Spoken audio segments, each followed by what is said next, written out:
if you guys would just share, because John was, let me just say this, as far as PTSD, and I see with our clinics, we see a lot of PTSD and, you know, vets with PTSD. Yeah. And so John's PTSD was one of the worst that I had ever seen. And so when you read his book, you will see that. And so the fact that he's worked his way through that to live a good life, a successful life, this wonderful life, that's what I want you guys to share, how you did that. Sure, absolutely. And I think at the time when you're going through it, you don't realize that you're working through a recovery, or you're just sort of in the trenches, kind of head down, surviving. Making it happen and making it work. And I think the bottom line of what we want folks to take away from the book is hope that if it can happen for John, and if we can work it out together, then there's hope for anyone, that they can do it. And I think one of the first things we did with John was sort of walk through the process of defining a new normal for him, that John 2.0 is what he calls it, is a different person with different needs than John 1.0. Yes. You know, so before the onset of complex post-traumatic stress disorder, he was a different person.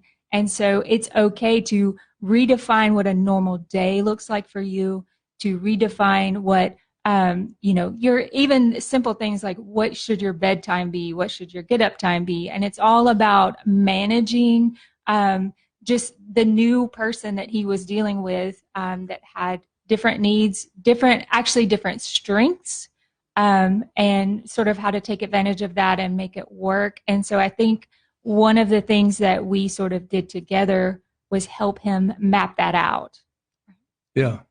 She was really good. Mel coined the phrase turning stress to strength, and PTS stress into PTS strength. So we spent a lot of time looking at what I was now good at and celebrating that, because I just couldn't do those old things. And you know, Melissa's never known me, you know, well. She never knew John 1.0. She only ever met me after the recall of the events. So she in some people's eyes, she's only ever seen me as broken, but she's never spoken to that. She's always spoken to the greatness and the health and the wholeness that she was believing for. Good. All I could see was this brilliant man who just had some challenges he was working through. And so she was a little naive. He is brilliant.